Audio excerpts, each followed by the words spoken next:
Voici une vidéo courte sur un livre d'histoire que j'aime bien sur le château de Versailles et de sa cour.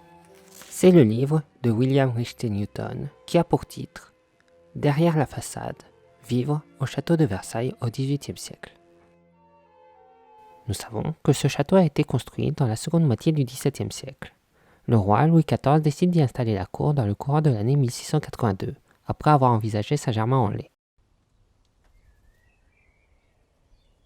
Le livre de William Newton a pour sujet le château de Versailles, mais pas n'importe quel Versailles. L'auteur explique sur la 4e de couverture. Versailles symbolise le faste et la puissance royale, mais derrière l'or, les miroirs et les marbres s'enchevêtraient un labyrinthe de 226 appartements où un bon millier de personnes devaient trouver un lit, se nourrir, se laver et se chauffer.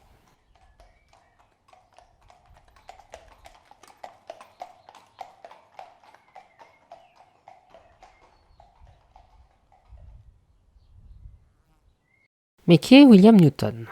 C'est un historien américain diplômé d'un doctorat en histoire de l'Université du Michigan en 1974. Spécialiste des recherches en archives, il a débuté par une étude sur les religieuses de Port-Royal. Il a travaillé dans le monde de l'édition pendant de nombreuses années, sans pouvoir publier sa thèse.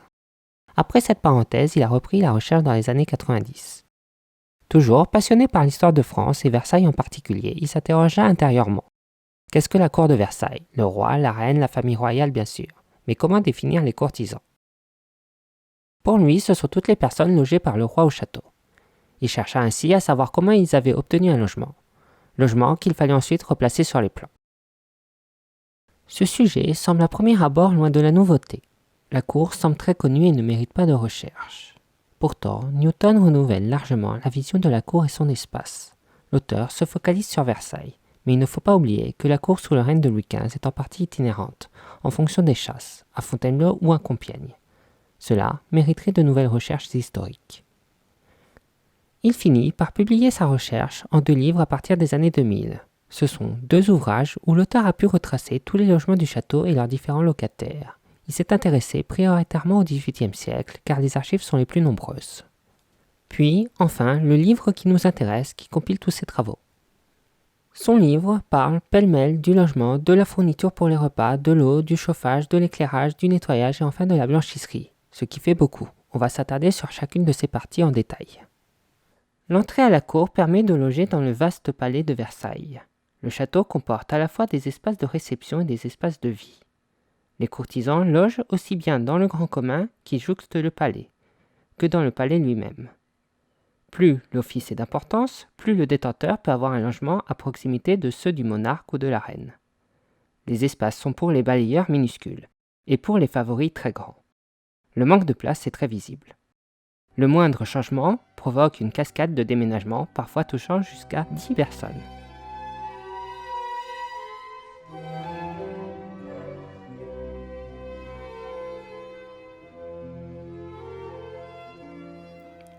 Le logement de Madame la Duchesse de Lauragais à Madame la Comtesse d'Estrades. Celui de Madame la Comtesse d'Estrades à Monsieur et Madame de Coigny. Celui de Monsieur et Madame de Coigny à la Duchesse de Lauragais. Celui de Monsieur le Duc de Lauragais à Madame la Comtesse d'Egmont. Celui de Madame la Comtesse d'Egmont à Monsieur le Duc de Lauragais. Celui de Monsieur Desmarets à Madame la Marquise de la Rivière. Celui de Madame de Champagne à Madame la Marquise de Sivrac. Celui de Madame la Marquise de Sivrac à Monsieur le Prince Constantine. Celui de Monsieur le Grand Prieur à Monsieur le Chevalier de Montaigu. Monsieur le Dauphin désire ce changement. Celui de Monsieur de Bissy, dans l'avant-cour, à Monsieur de Crémille, pour être porté de son travail.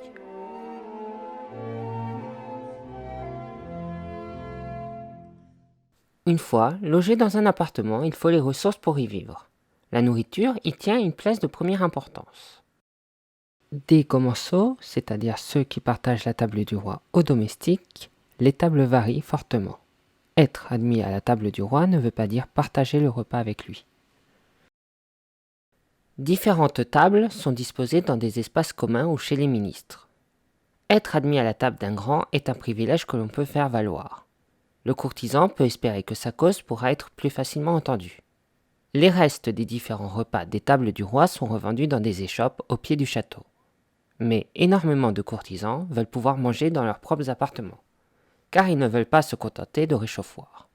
Certains n'hésitent pas à occuper des espaces pour leurs besoins avec des appentis en bois pour y loger les cuisines, souvent au détriment des voisins. on n'hésite pas à se raccorder aux cheminées existantes, provoquant de nombreux risques d'incendie. Pour se nourrir, il faut préparer le repas. Pour ce faire, le cuisinier doit nettoyer les légumes ou les viandes. Il faut donc de l'eau et en abondance. L'insalubrité des eaux à Versailles est un réel problème. Les besoins sont immenses en eau dans la seconde moitié du XVIIIe siècle. Les pots sont déversés dans des latrines, si ce n'est pas simplement dans les cours. La propreté des intérieurs se fait souvent au détriment des extérieurs.